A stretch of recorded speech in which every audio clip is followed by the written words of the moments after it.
Hello, in this tutorial I would like to show you how to influence the element size of a Distmesh cross-section. Now the Distmesh cross-section is a cross-section that is used to draw cross-section that are not simple rectangles or circles or lines or ovals, like simple standard shapes that you can find in the list of cross-sections here. So the Distmesher is one special one that you can use to actually create shapes by subtracting and adding other shapes together. There is a different tutorial online, I will link it in the description below, that explains how to use the Distmesher. But one important part I would like to highlight in this video, and that is the element size. So the element size of the Distmesher is actually in H0. This defines sort of the unit, the baseline size of the element. But as you can see here, since the cross-section is not a simple rectangle, the mesh for this cross-section is not very uniform. All the elements in the cross-section, they have sort of different shapes, and the length on which the size of the standard shape is based is H0. Now H0 in this case is actually just everywhere. It's applied everywhere. However, since your cross-section is not very uniform and it has holes in it, like in this example for instance, you might want to have a finer mesh around the holes and a larger mesh where you don't really care so much at the sort of closed part of the Distmesh. Now the way that the element size is currently defined as a function of length is just by ones. However, you can use a so-called scale distance function, which is explained in this slide here, and this scale distance function basically allows you to set the element size as a function of length from the edge to the other edge. So in this case you have a few edges here, so this is the edge and this is an edge, and so between edges of your distance function you can have a different you can scale your element size as a function of distance between this by using the scale.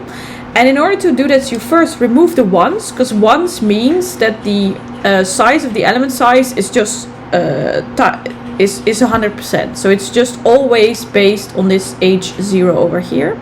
So we remove this, and then we right click on Distmesh and say add scale. And now it is saying like, oh, this is not okay yet because there's no distance function in scale yet. So you need to supply the distance function that you base your scaling on. And in almost all cases, that will be the distance function of your Distmesher. So we have now copied the difference, which is the distance function, is sort of the main group in my Distmesh cross-section. I've copied this into scale by clicking here, Control copy, and then clicking here, Control paste. So Control C, Control V. And now if I look at the settings of scale, you have an offset, a scale, and a maximum. Now this limits basically the distance at which the scale is applied.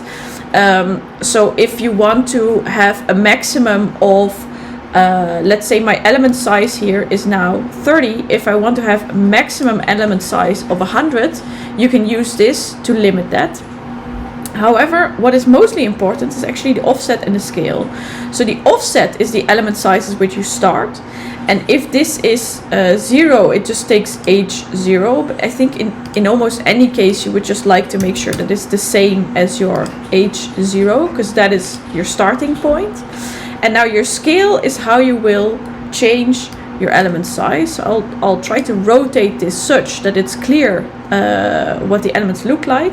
And if we go back to this function here, the scale is actually applied like this. So you multiply the distance function by the scale plus the offset in order to get the element size at a certain point.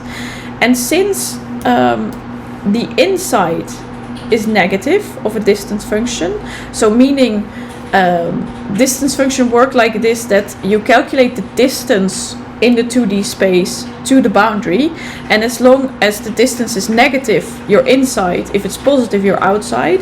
So that also means that if we look here at this formula of element size, your scale needs to be negative in order to be applied otherwise the element size won't be affected. So here, let's make this minus 50%. And now you see that the element size between two edges is actually large, while on the edge it's small. And so we can even exaggerate this a little bit. This is too much. Maybe 70? Yeah. I can also make my outer circle much bigger, or a bit bigger. Then you can even see it better, that you have like around the edge you have a smaller element size, and in between distance functions, basically, because there's a distance function for these circles over here that is used to subtract from the main circle, and so in between there you have a larger element size. So this is basically how you can control your element size based on the scale distance function. There's one other thing. I've copied here the same distance function in it, but you don't necessarily have to do that. I can also remove all the holes from here, and then you see what happens. The distance function for scale is now only applied to this large outer circle. I will have to make this the same though. Oops, my offset is probably quite big. Yeah, maybe I should go for 50, 20. Yeah, so what is happening here is that I only have the circle. In fact, I can even ungroup this. I only have the circle here, and so it only looks at the scaling for the edge of that circle, and then it goes wrong here at these small holes, because there those are not included in the scale distance function, if you see what I mean. So if I go back to including everything, I just Control Z here, right? Now I have included also this angular array for these circles and the rectangle that I'm subtracting. As long as that's in the whole scale distance function, then also these edges are taken into account, and also along those edges you have small element size, and so here you have a bigger one. So that's, you can use, in principle you can place any distance function in the scale, but only the distance function that is placed in the scale distance function will actually be used to determine the element size.